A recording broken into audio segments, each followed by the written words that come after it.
thank everybody for coming today.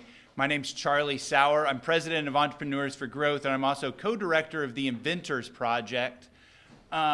This is something that has been near and dear to us since the beginning. It's been a goal. The mission of Entrepreneurs for Growth was to bring entrepreneurship to Capitol Hill. And to do that, we actually do a week-long class in August where we teach how to found a business, how to write a business plan, all the way to how to sell a business. And with the founding of the Inventors Project, we're actually going to add a week to those classes, and that's how to invent.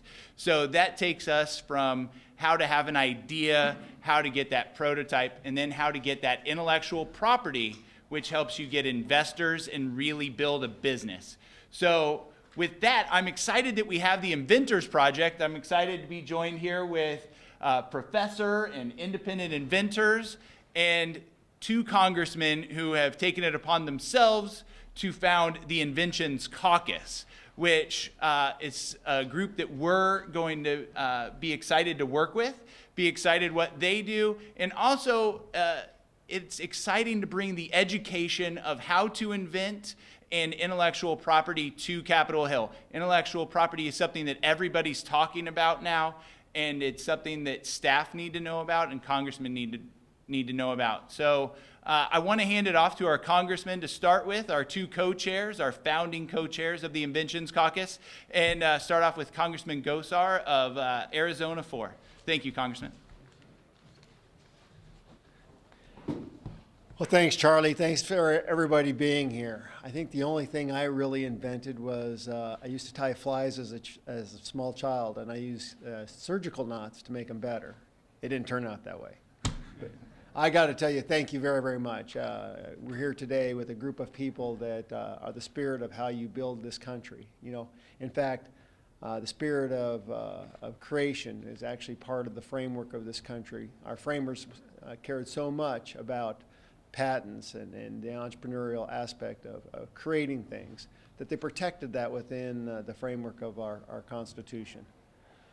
Great to be here with Bill Foster from Illinois. Here's a guy that really has walked the walk and talked the talk. He is an inventor, very articulate. So from that standpoint, we're here to talk and create an environment to find out the impediments, helping foster that environment for people to want to engage and dream again. I think that's the spirit of what America is great about. Dreaming, building, and creating that environment to foster moving from one step to final product that builds a benefit for everybody. So thanks for coming out. We should be having some nice, fun conversations.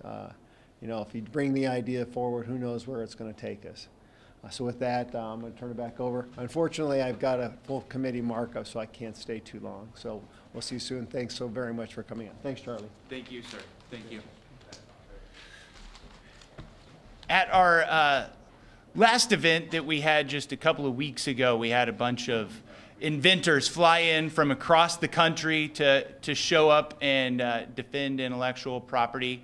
And at that event, one of the other congressional inventors showed up and spoke, and I said at that time that it's always fun to have a leader that's up in Congress that if they didn't have the schedule that they had as congressmen, they could be behind the table speaking from the independent inventor's shoes. And Congressman Foster, it's great to have you, and it's a privilege to have you here today to speak. And I just want to thank you for being a founding co-chair. And if you could give us a few words, we'd be happy to have them. Certainly. Well, thank you. And now you're going to find out one of the great questions always when I come to the mic is what fraction of the remarks that were prepared by my staff will I actually give? And so, well, first off, I'm very pleased to be here and with Congressman Gosar, and I apologize for him. I've been in that box many times where you get a schedule change that makes you unable to stay for an entire meeting you'd like to be at. But the United States has always played a leading role in emerging technological innovation. There's a long list of American inventions, like the telegraph or the light bulb or the phonograph, or all these famous American inventions, many of which were actually immediately tied up in patent disputes. And so at the heart of maintaining a healthy patent system a healthy system of inventions in this country, we have to also maintain a healthy patent system. And a lot of what I hope to accomplish in this caucus is to have a balanced debate over the changes that are and should be proposed to the patent system in this country, to make sure that we maintain a healthy level of innovation as inventions get more and more complex. Even the invention of the first aircraft, which I guess is being challenged with prior art in Connecticut now, is actually something that is a very simple invention compared to everything that has to go into this. You have to license or infringe, more than 1,000 patents to build a smartphone. And so that is a challenge to our patent system. If you invent something that goes into a smartphone to make it work better, there has to be a model to monetize that invention that works both for the manufacturer of the phone and for the person who had the idea. And that is a challenge that we're still struggling with. And invention is a personal issue for me. While many of my colleagues in Congress come from legal or corporate backgrounds or political backgrounds, I sort of started out as an entrepreneur. My career went on the nice linear trajectory from theatrical stage lighting to high-energy particle physics to politics, the well-trodden path. But it started out actually when I was a kid. I always enjoyed taking things apart and putting them together in new and interesting ways. One of the inventions that I'm most proud of, which I never patented, was a switch to reverse the polarity of the horizontal deflection coils in a television set. And this flipped mirror image thing right to left. And it was possible to drive your friends nuts by inviting them over with the polarity. And they'd say, look, at all the signs are backwards on there. I'd say, what are you talking about? And then they'd run out to get some third-party validator to settle the dispute, at which point you'd flip the switch back to normal. And completely, so I had a lot of fun with that, and as well as learning the fact that there are quite high voltages on the horizontal deflection coil, and if you touch the terminals on the switch, you get a nasty surprise. Then in high school and college, my brother and I got involved in theater production, and this was at the dawn of the microprocessor era. And so we realized that there was that an enormous amount of money was being paid for theater lighting control systems that could be made much cheaper with the modern technologies emerging from the microprocessor era. So when I was 19, my younger brother and I started out building a theater lighting board in our basement with $500 from my parents, and that's now blossomed into a company, Electronic Theater Controls, that now manufactures about 70% of the theater lighting equipment in the United States. And it's got over 200 million a year in sales. We're probably 90% of Broadway lighting, 50% of rock and roll, and 70% of just churches, schools, community theaters. Also, for those of you who have been to Disneyland or Disney World, you may recall the nighttime electrical parade, which is something that I designed and programmed back in the 1980s. But patents were at the heart of our company. Over the years, we've been on both sides of patent fights, and it's really important. It's necessary to protect the inventor, and it's necessary to protect a company from spurious inventions. And the definition of a troll or an infringer are very subjective things, and we have to be really careful that we have a balanced discussion of this and make sure that our patent system remains an engine for economic growth. And so let's see. So I guess that's pretty much what I view the important role of inventions in our society, in our economy. The patent system is a rather interesting area of the law in that it's almost amoral. It is being designed not so much through with someone's idea of good or evil, but simply you tune up the parameters of it to maximize economic growth. And so you actually really have to stay in close touch with the practitioners who build things, who design, invent things, and make sure that, that you have a good business model for all corners of that economy. Anyway, so there's a, this is a complicated but extremely important enterprise that we're embarking on. And I just want to thank you all for showing up and participating. Thank you for your leadership, Congressman. Thank you.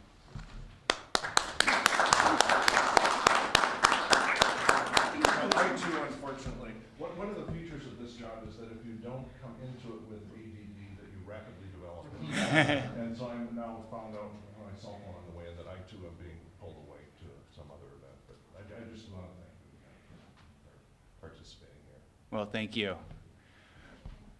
Well, as the congressman said, he helped work on the Disney World parade. It's one of my daughter's favorite things. And but when we talk about invention, it's what I like about the United States economy, the economy of the U.S. It's the ability to work with my daughters and say, you can create the next best mousetrap, and I can mean it. And that has to do with the way that we treat intellectual property. When we look across the world, we see China's a great example. They formed their patent office in 1978. This is after a lot of other things and amidst a lot of other changes, but in 1978, they formed their patent office. In 2012, there was more patents filed in China than in the United States. At the same time, their GDP is seeing exponential growth. This is something that we need to pay attention to. Intellectual property is what we need to look at and incentivize in the U.S. as well. And to talk about some of that history of growth, we have Professor Ozinga. She's a professor at the University of Richmond School of Law. And there's a joke about teachers, right, that people that can't do teach. So I think that Professor Ozinga heard this before she started her career and set out to have a career that would prove the opposite of it. Before she became a professor, she also got a degree in bioengineering, an MS in electrical engineering. She worked as a computer programmer, and she's practiced patent law at a private law firm, as well as clerking for Richard Lynn of the U.S. Court of Appeals for the Federal Circuit. This is somebody who knows what she's talking about, knows what she's doing, and I couldn't be more happy to have here today to discuss innovation. I do need 1 second before we do it. I do want to point out in your seats was Inventor's Digest. This is the first issue back of Inventor's Digest. This is coming from one of our advisory board members, Edison Nation. We have a few other advisory board members who, without them, this event and this project wouldn't be possible. We also have IEEE, the Institute of Electrical and Electronics Engineers. This is the largest group of independent people that are advancing technology.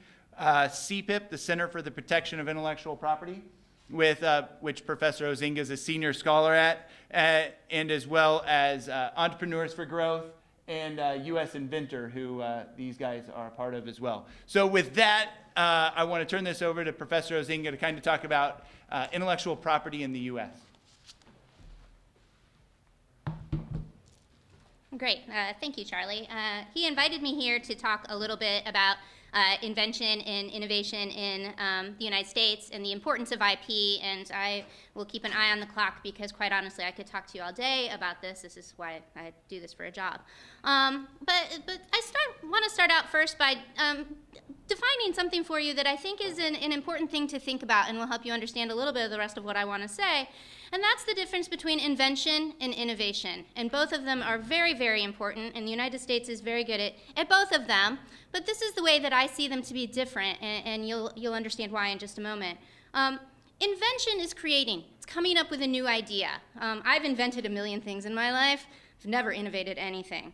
Innovation, however, is providing that new thing that you invented to everyone else. It's providing it to the marketplace. It's getting it out. It's commercializing it. It's good, and it's a wonderful thing.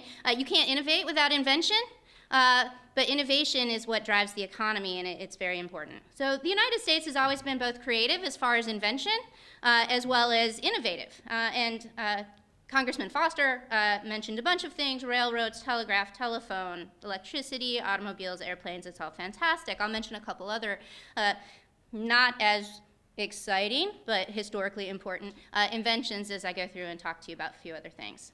So why do we need intellectual property, and particularly patents, to go along with the theme of educating? Why is this important? There's usually 3 reasons given as to why we have a patent system, and I'm going to focus only on that because that's what I know the best.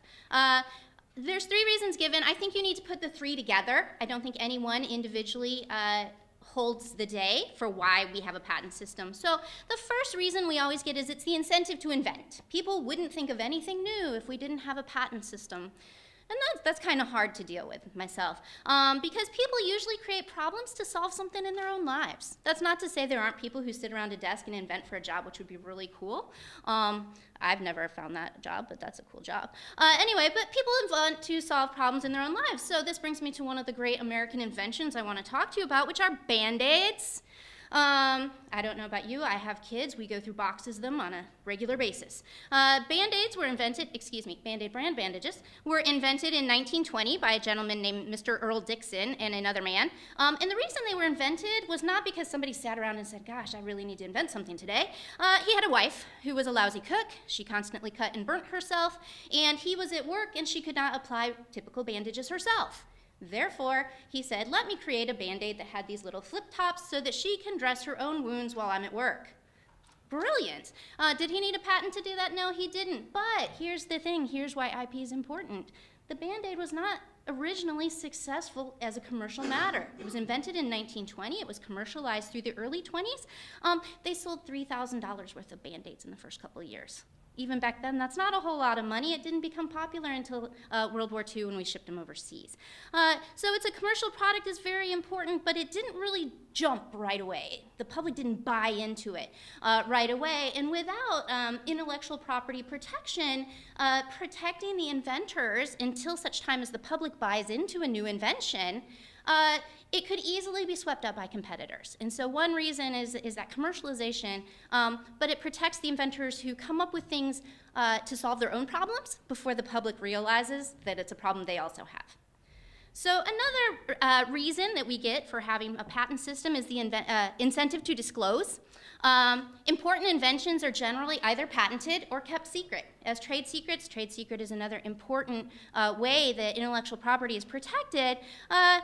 But the patent gives us something more than trade secret does, and what it does is that when you apply for a patent, you have to provide a bunch of information. You have to disclose the invention, and then that gets published to the world.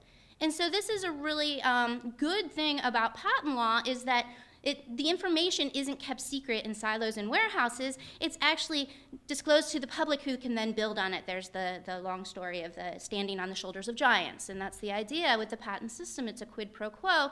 We will give you protection if you give us the information to share with the world, and so that's a good thing. Now, that alone, too, isn't a good reason to have a patent system, in part because there's those academic researchers, and they do it because they want tenure and stuff like that, which is why I publish stuff. But there's also inventions that can't be kept secret. And so trade secret doesn't protect those inventors, because that Band-Aid, once it's out there, anybody can make a Band-Aid by reverse engineering it. So we need something more than trade secrets. We need patents in order to get information out there. And then finally, the incentive to innovate. And this is the one that I think is the most important. I think it's the most critical for the marketplace, for the economy. We want people to commercialize their inventions. Not all inventions are commercialized. My late grandfather has a patent on a cheese cutter, which was never made other than upstairs in his attic. It's weird. It has some like guillotine type thing going on with it. I don't know. It kind of scared me a little bit when I was growing up. But anyway, it was never commercialized. So we don't need the incentive to commercialize or innovate in order to have a patent system. Sometimes we're just going to have people invent things. But I think really, truly that the most compelling reason for a patent system and a strong patent system is the incentive to commercialize and get those products out to the public and fill the marketplace with good new stuff. So commercialization, as I'm sure you know, as I'm sure you may hear from these guys here, is a typical. It's a tricky process. There's a lot of steps between, oh, I had a great idea today, to having a product that gets out there on the market, and that's why we need a strong patent system. So some of these steps include things like transforming the idea from just a simple idea into a marketable embodiment. I mean, I can come up with great ideas, but actually to build one single thing, like I always use on my patent exams rocket shoes. Wouldn't that be cool? Rocket shoes. Anyway, I have a great idea, but I don't know how to build them. So you have to get from that great idea into an embodiment of that great idea. You need to have facilities, right? Factories to mass produce this embodiment. You either create the factories yourself, you contract with other parties, you configure them to build the various products. You need to have distribution channels. You need to have ways to get it from the factory out to the marketplace. And then finally, as it was in the case of Band-Aids, you need to convince the public that they need your product. So you need to do advertising and education in order to get a product from the idea out to the marketplace and have it be successful. All 4 of those steps that I just listed require both money and human resources. And if you're the first creator, if you're the inventor, you expend these resources, but all the time you have people behind you at your heels that are also going to try to compete with you, okay? And this is where patent protection becomes very important. Now, some of the expenses of those first 4 steps are going to be borne by both the inventor and the people trying to compete with him. So everybody who's going to build a factory, they're going to spend money to build a factory, whether you're a competitor or an original inventor.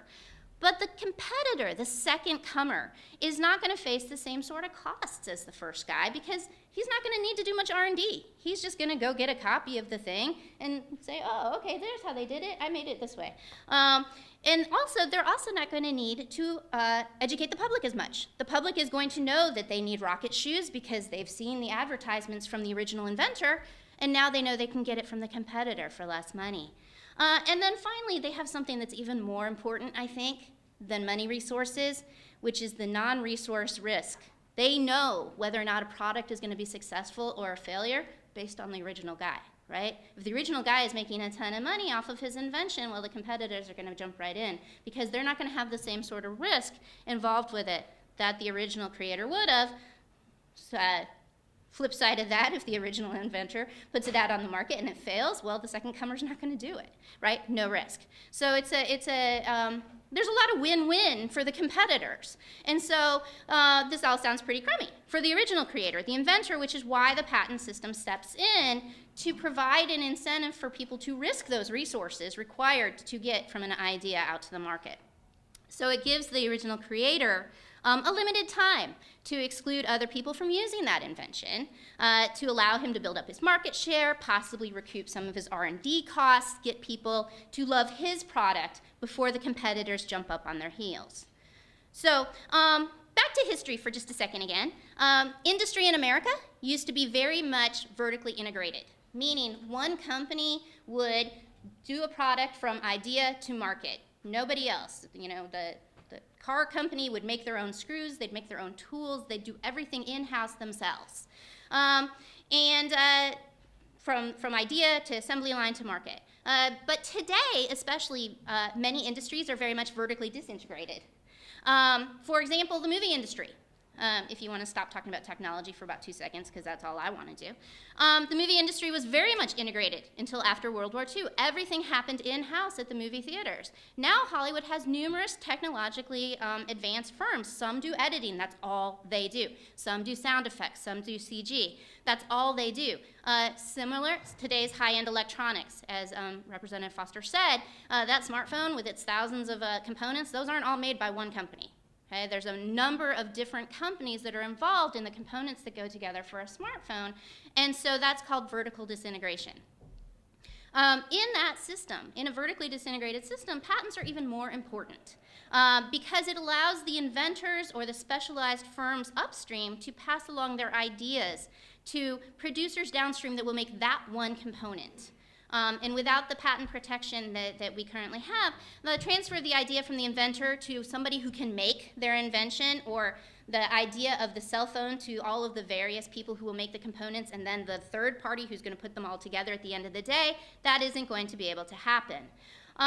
So beyond the vertical disintegration that's prevalent, there's also the idea that patent law helps compensate the inventor. Okay?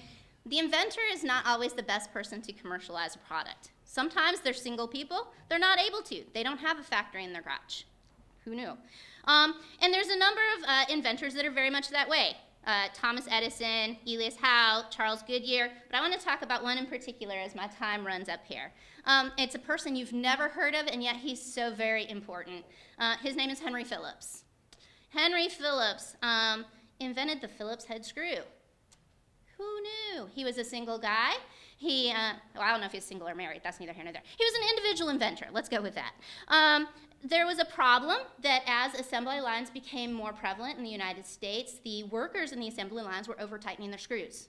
And Phillips head screws are apparently much harder to over-screw, I guess.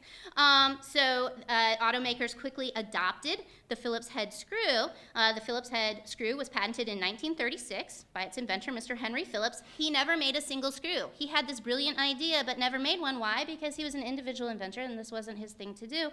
So he set up a company where he licensed his patent to other manufacturers to make Phillips screws, and now we have them in everything today, including children's toys to keep those batteries from getting out. So anyway, an unsung American hero, Mr. Phillips, and his screw, and he used the patent system so that he could use his invention in a fantastic way. And I'm going to leave it at that. Thank you, Professor. Well, when we hear about individual inventors, and Professor Ozinga mentioned factories and garages. These are, the independent inventor doesn't have them. Although today we're closer to having a factory and a garage. In fact, when I leave here, I'm probably going to go home, much to my wife's chagrin, and go disappear into the basement and go fiddle with my 3D printer and print out something which is like having a factory in my garage. I can actually put out prototypes a lot faster and speed up my innovation. We're going to be joined here in a minute by another congressman who is an actual inventor, and I mentioned the 3D printer because that is one of the areas where his patents have actually been, and I believe that I use some of the technology that he developed. So thank you for joining us, Congressman. Thank you for joining us with the founding of the Inventions Caucus. Well, I missed Congressman Foster and Congressman Gosar, but I really want to thank them for setting up this caucus. I think it's really important. Before I talk about my story of invention, the one thing that stuck with me in microeconomics in college is that the axiom that in the long run, with no barriers to entry, profits are zero without innovation. Just think about it. You basically become commodities traders, and anybody can get into the market, and nobody's going to make money because everybody will outbid the other one until profits are zero. And so that's where we are in a global economy without invention in America. Our profits will be zero. We are going to be competing on wages. We don't want to compete with China on wages. We're going to compete on our willingness to exploit our natural resources. We don't want to do that either. We really need to remain the hub of invention in the world. And I think we can as long as we make sure that in Congress we protect the inventor. And I'll just share a quick story of my personal invention. Necessity is the motherhood of invention, right? So my first invention was in the 7th grade. I had a horribly messy room because I took everything apart. I wanted to know how things work. And I collected it all. I had strata. Like I could dig down to the 1st grade where I took things apart in the 1st grade, and then the 2nd grade and 3rd grade, had boxes everywhere. And my mom always wanted me to clean the room. So I decided to build a robot to clean my room because I didn't want to do that dirty job. And I started trying to build a robot. It was a lot harder than I thought in the 7th grade. Now, I knew how motors and batteries and stuff worked, and I ended up building a robot arm. Like, it was, one step above the mechanical crane at the science fair. But it was a robot arm that I built, and you could control it with switches. Then in 8th grade, I got a computer, and I figured out how to control this robot arm with a computer. I never did build a robot arm that could clean my room. Like, it didn't get legs or wheels to move around. But it was successful, and I got to I won a trip to the International Science Fair, won a trip to NASA in the 9th grade, and I'm a kid in Kentucky from a town that has 1,400 people. My mom's a nurse, my dad's a beer distributor, and this was my ticket out of the humdrum, rural eastern Kentucky. So invention to me was really important. I wouldn't be here today without having the opportunity to invent and some teachers who really cared about inventors and told me about inventors and how you invent. So that's why it's important to me. Then I went to college, went to MIT, actually never even visited the campus, didn't have the money to visit the campus. I just read about it in magazines, and I said, that's where invention is going on. I want to be there. And so that was in the early 90s, and there were 3D printers being invented there. And ironically, or maybe not ironically, the thing that I invented allows other people to invent. Because what I invented is a touch interface that you hold in your hand, and it pushes back on you if you try to go inside of these virtual objects that the computer is creating. And so everybody saw that, and they said, oh, we can do like flight simulators for surgeons, where you can feel what it's like to cut into a body or to puncture a needle into the spine. And so we did that for a little while, but really what I wanted to do was to make my invention an invention tool. So I raised venture capital, which is the lifeblood of the inventor. You got to figure out where the capital is going to come from, whether it's, you know, when I started the company, I maxed out a bunch of credit cards and spent my graduate stipend, which they gave me at the beginning of the year.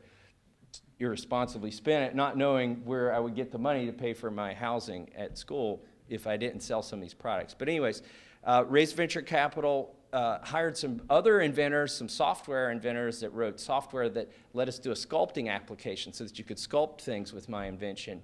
And then we sold the software to toy companies, jewel companies, shoe companies, car companies. They even do surgical implants for like wounded soldiers, reconstructive implants, using my device. You can sculpt it on a computer. You can bring in data from an MRI machine and sculpt a body part or something to augment somebody, and then print it on a 3D printer, cast it. Anyways, long story short, a 3D printer company now owns my technology and uses it to let other inventors invent.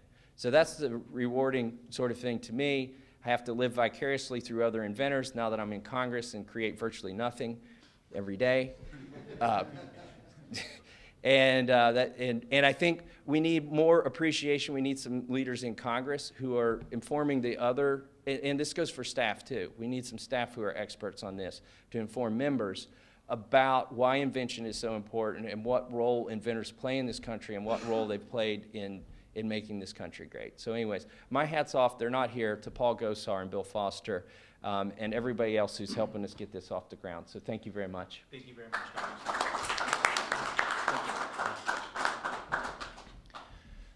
The story of inventors is always interesting, and that's why we have here today 3 independent inventors that I want to share their story. And what's fun is that I already know their stories, but it's interesting when you meet inventors. It's almost everybody comes by it the way that the congressman did, and it's that strata of stuff in their rooms, or as Michael will talk about, through just seeing a problem and figuring out a way to fix it. But I'm glad to have you guys here today. If we could start with Paul, and maybe introduce yourself and talk about your history of invention. Okay, so Charles asked me not to be so grumpy today, so I'll try. He's a grumpy inventor. There's happy inventors and weird inventors. He's a grumpy inventor, but he's a good inventor. He wanted them to be sexy. So I used to work for Dell Computer, and while I was there, I was an HR guy. I wasn't in any technology. But we were hiring 975 people a week, and this is all generic growth. When I started, it was 2,500 employees. When I left 4 years later, it was 48,000. One of the jobs I had was I was responsible for getting these people into their systems. And you know, you're bringing in 900 people a week, and they've each got 10 or 15 different systems. There's a lot of administration. And then if they change jobs or move around the company or something like that, there's even more. And we had security problems. We had one guy who left the company and for 11 months remained on payroll, and he didn't tell us. But we found out at an audit, and he was one that we found, but I think there were close to 1,000 others because they didn't get taken out of the systems. In Dell, we were growing so fast. I mean, we were, you know, the number one performing stock of the 90s. We were one of the fastest growing companies in the country. And revenue was climbing, but our cost was staffing. So they would, if there was a little blip in revenue, they would have to somehow freeze cost. So I was, the last few months there, I was promoted to go back to corporate. And my job was figuring out how many people are being hired and what are their jobs and where are they. And if we had too many orders, we didn't want to freeze hiring in manufacturing. We had to freeze it in sales. And how do you do that? I mean, it's extremely complicated. It's extremely administrative. So I was looking at an org chart, and I was walking around late at night looking at an org chart, and I thought, damn, I know how to fix this. And it simply involved creating, a set of access rules and stuff and applying them in a way to the org chart so that they inherit down. At a meeting with the managing director of Dell Ventures the next day, and he was starting up a new company, and they were going to go from 1 to 1,000 people inside of 6 months. And I said, well, you're not going to do that. And he said, what do you mean? I said, well, here's the problems we have. Here's the problems you're going to have, and this thing's going to be really hard to run. He said, what do you suggest? So I whiteboarded it. He said, put it in a business plan, and we'll fund it. So I left Dell on April 3rd, 2000 with a commitment for venture capital from Dell. They set up the corporation and helped me file patents. But April 3rd, 2000, some of you people are probably too young to remember, but that's when the bubble crashed.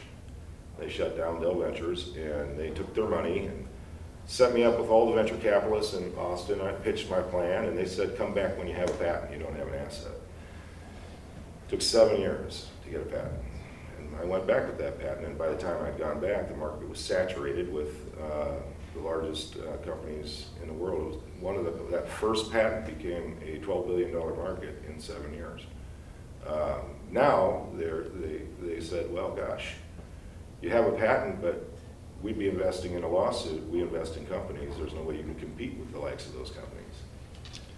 But I had other inventions, and I kept on filing patents for 4 or 5 years after I left Dell. But the point is that the patent is an asset that attracts capital to small companies. And if you don't have an asset, who was I? I'm an HR guy starting a software company. So it's difficult to get the credibility, and there's a number of things. You need assets, you need credibility, you need customers, you need all that stuff. You got to build software, you're going to compete with the biggest companies in the country.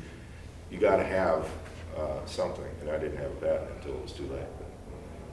That's my story. Was I too grumpy? Thank you, Paul. I don't think I've heard a lot of your stories. I don't think I've heard that one. That's an unbelievable story, and I can't wait to hear some more about the development of that first one. Michael? Okay, I'll try to be sexy. So, I actually grew up in Edison, New Jersey, so I guess my fate was determined for me. But actually, I started off as an author. I had a popular book series that I marketed online and was successful marketing online. We built up an email list of about 129,000 people, and that was very good, but there were people with millions of subscribers on their email list. What I did differently, and probably better than anybody else on the web at that time in the mid-2000s, was I was very good at eliciting comments from people, getting user engagement. And I get hundreds and hundreds of comments whenever I send out a newsletter series. And I was always looking for more and more ways to engage the audience, because I felt for them it would be much more important to them what they had to say than hearing what I had to say. So I one day just realized, well, I myself don't comment anywhere on the internet. And why is that? And it certainly wasn't because I'm a private person. If you read my books, you'd realize that my life is literally an open book. But I realized I didn't like to take the time to put a thoughtful comment on somebody's website just to lose it in the entire immensity of the web. So I thought if there was only some way when you put a comment somewhere on the web that it could all be aggregated back to one single central site. So wherever you commented, you'd have a history of your comments, and then you can have people commenting on your comments and see what you like, and basically become, they would be able to do the same thing from that site. And the whole idea was basically just to build up my audience and allow others to build up their audience as well. So having worked in Hollywood for a short time and having had a lot of my ideas taken without necessarily getting paid for it, the very first thing that I realized that I needed to do was to file a patent to protect the idea. And so that's what I did, and then I hired a small programming team. The bottom line was I was in a caregiving situation. My mom had Alzheimer's, and a variety of factors went into never being, at that point, being able to bring the product to market. But 7 years later, I received the patent, and by that time, more than 200 companies were using the idea. And it's, at this point, probably one of the most important functions in social media on the web. And anyway, so just in a nutshell, that's how I got involved into the patent world. Thank you. I said that there was multiple types of inventors. There's the grumpy ones, the happy ones, the weird ones. We also have the inventors that help other inventors. And Randy, our next inventor, not only is an inventor himself, an independent inventor, but he also helps other people bring their products, develop their products. Yeah, I'm Randy Landreneau. I am former president of the Tampa Bay Inventors Council. I'm also currently the founder of Independent Inventors of America, which is to educate and inform inventors around the country. But I'm an independent inventor as well, and my inventions are more consumer-type items that are mechanical in nature as opposed to software. For instance, years ago, I was putting a large container into an ice chest. You know, you have a full ice chest, you're on the beach or whatever, and you have a large container like a 2-liter Coke or something. You pull it out of the ice chest, and the ice all falls in to where the bottle was, and now you try to put it back in, and if the ice chest is pretty full, you might never get it far enough in to close the thing again, right? Because it's like you're digging and you're trying to, and it won't go back in.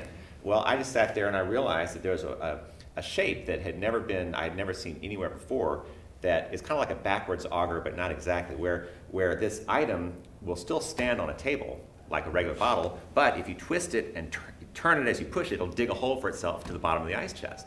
So I invented this. I got a patent on it.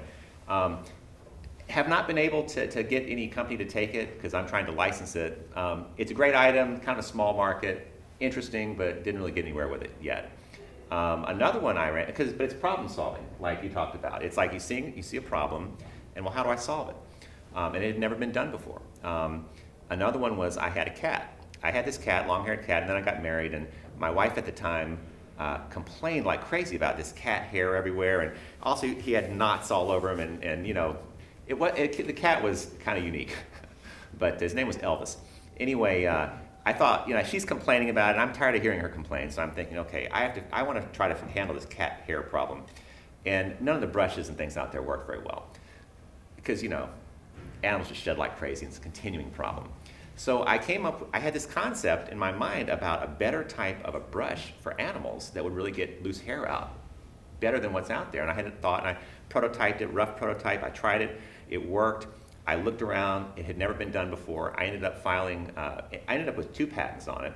And actually right now I'm working on a 3rd patent, and it's not on the market yet, but I think it'll be a very hot item. But it's something that the patent will enable me to be able to get the funding, to get it on the market, to compete with the big guys that don't have this product. If I didn't have a patent I could defend, then other guys, other companies who are already in that market would just copy it, and I could do nothing about it. So they would get the value of what I created that the world need. I mean, it's not a world-changing item, but it's a valuable item. They would be able to just take it, and it's just an unfair concept that I would create something new and valuable that others would just be able to steal from me. So that's why you have to have a patent system where you can defend your patent. A lot of inventors, especially I see this in the consumer good market, a lot of inventors of consumer goods tend to say this isn't world changing. But when you think about it, I walked around on Capitol Hill with the inventor of onion goggles a year ago. These are goggles that you wear so you don't cry when you cut onions. Easy to say that that's not a world changing invention. But the fact is that inventor has 14 industrial designers working for him around the clock. That is a world-changing invention. That is 14 people that are getting paid and going and spending money in the economy, and they might come up with the next best mousetrap as they're designing. So while the onion goggles themselves or the bottled auger might not be the next world-changing invention. The time that you spend thinking about it gives you the time to do it. And I defend inventors when they try to put down what they're doing. To me, it's the next one is going to change what we're doing. I guess before we close out here, I guess I would ask if there's any questions, and just see if any closing remarks on the intellectual property system in your minds on how important intellectual property is in the United States. I have a remark. All right. Play one.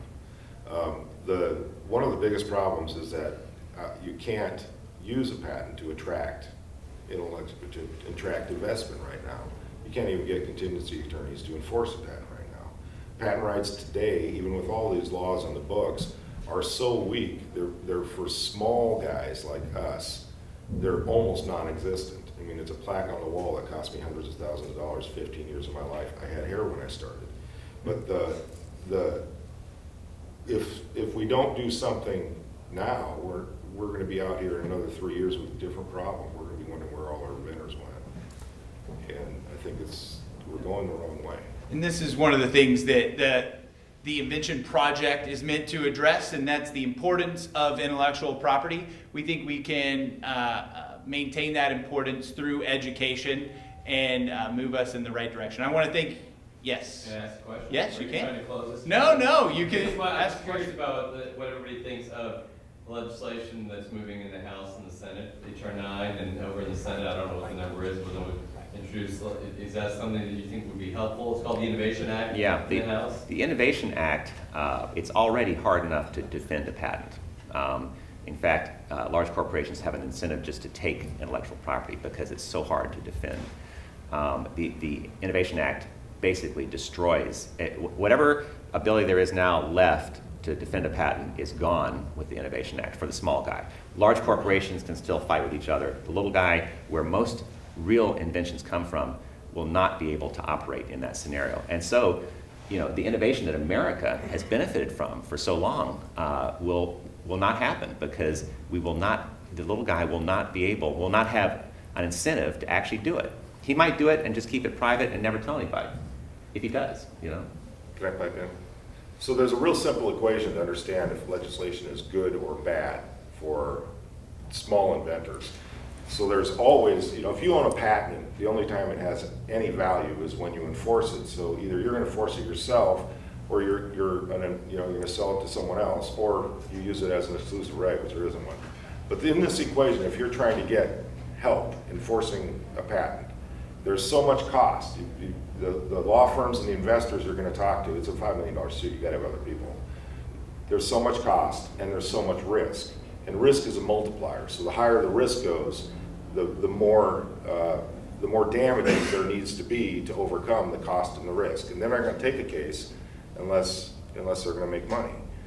What H.R. 9 does, what the American Invents Act did, what H.R. 9 does, and what virtually all of the Supreme Court decisions in the last 10 years have done, is increase cost and increase risk. And what that does is it means that damages have to be substantially higher. So it's the cat comb, it's the smaller inventions that can't be enforced at all. Anytime you raise cost or you raise risk, you're knocking out the bottom of inventions. We're at the point now where I have an invention with a $50 billion market, and I can't get a contingency law firm to take it. I mean, there's just no patent system. I know what I think about H.R. 9, but I think there's a larger underlying issue here, and that's why we have the Invention Project, the Inventors Project, and the Inventions Caucus. And that's that when we talk about intellectual property on Capitol Hill, it's being talked about in a framework that doesn't have the education behind it. And so that's what we're trying to do through this, is to change the next round of conversations. Intellectual property and invention and innovation is important to the U.S. economy. So I think that this round, we can tell that inventors aren't being engaged in dialogue, but what's important is the long run argument, the long run discussion. And so that's why I'm happy that we had Congressman Gosar, Congressman Foster, and Congressman Massey here. We can see what the future of the debate looks like on Capitol Hill, and that's what we're trying to change and try to work towards. So again, I want to thank you all for coming. I'm happy that we're finally getting this project underway, and hopefully the future discussions in intellectual property will have the education behind them to defend intellectual property in the U.S. Thanks again.